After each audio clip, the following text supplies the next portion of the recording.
Have you ever noticed this about yourself? When someone asks for help, and you're already at your limit, but you still say yes. When you agree to stay after work, even though you dreamed of just lying at home. When someone wants to meet up, and you feel like you don't want to, you can't, but you still agree? It seems like a small thing. But then you feel irritated, tired, and like you've stepped out of line again. You're angry, not at others, but at yourself. And you think, why can't I just say no? What's wrong with me? We constantly say yes when we want to say no. At work, we take on extra tasks just so we don't let anyone down. In our family, we do everything for everyone because, who else but me? With friends, we agree to meet up when we have no energy left. In relationships, we adapt so as not to cause dissatisfaction. We often live not according to our own desires, but according to the expectations of others. And everything seems fine, we are polite, reliable, and we try hard. But inside, we are tired. Because every time we agree against our will, we feel like we are betraying ourselves a little. If you dig deeper, it's not about weakness. It's about how we were taught as children. When you were a child, love often came with conditions. You obeyed, you were praised. You were polite, you were proud of yourself. And when you got angry, refused, or said, I don't want to, you might have been shamed. What a temper. You can't do that. You're a good boy. And you came to a simple conclusion. To be loved, you have to be agreeable. That's why now, even as an adult, you're afraid that if you refuse, you'll be unloved. They won't accept you into their company. They will judge you. It's as if that child who is still trying to earn approval lives inside you. And every time you want to say no, that child whispers. Be careful, don't hurt anyone's feelings. Otherwise, they won't love you. And the modern world only reinforces this fear. On social media, there are perfect people who help everyone, manage to do everything, and are always positive. You have to be kind, responsive, a team player. We are afraid of looking rude, indifferent, toxic. In the culture of success, being convenient has become the norm. You have to be available 24/7. If you don't respond to a message, you are already considered cold. If you don't agree to a request, something is wrong with you. And more often, you choose not yourself, but the role of a good person. But the more you try to please everyone, the further you stray from your true self. The price for this is high. You constantly feel tension.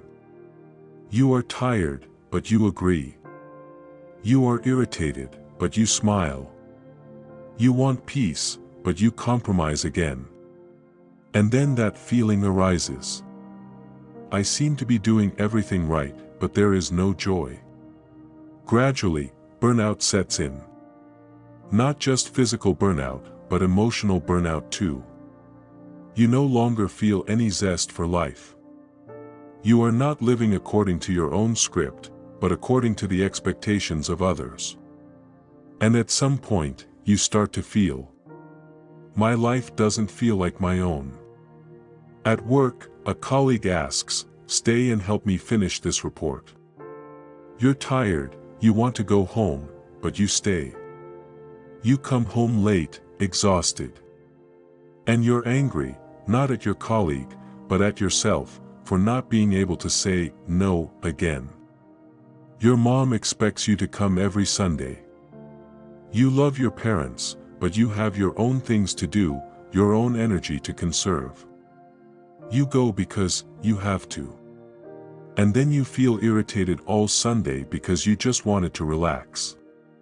Your partner asks you to do something you don't like. You agree so as not to hurt their feelings. But afterwards, you feel as if you have betrayed yourself. And the resentment remains, quiet, but deep. The first thing to understand is that the ability to say no is not about rudeness, but about honesty. You don't have to agree to be a good person. You can care for others without betraying yourself. When you say no, you're not rejecting the person. You're just choosing yourself in that moment.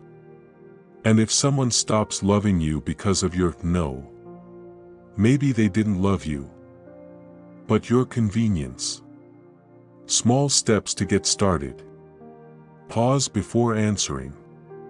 When someone asks you for something, don't answer right away. Say, "I need to think about it," or "I'll see if I can." This gives you time to figure out what you want. Not out of fear or habit, but out of honesty with yourself. A gentle no. Your refusal shouldn't sound harsh. You can speak calmly, humanely. For example, "I can't help right now, I don't have the resources. I want to, but it won't work this time. It's important for me to rest, so I'll decline." No need to make excuses. No need to come up with reasons to sound respectful. Your no is enough. Refusal is not cruelty. It is honesty towards yourself. Every time you choose to say no, you regain a little freedom. The freedom to be yourself, to live according to your strengths and desires. Sometimes, no is a form of care. Care for yourself, for your boundaries, and, ultimately, for others too, because it's safe to be around an honest person. Sometimes, no is just another way of saying yes to yourself. And maybe, at that moment, you are truly choosing yourself for the first time.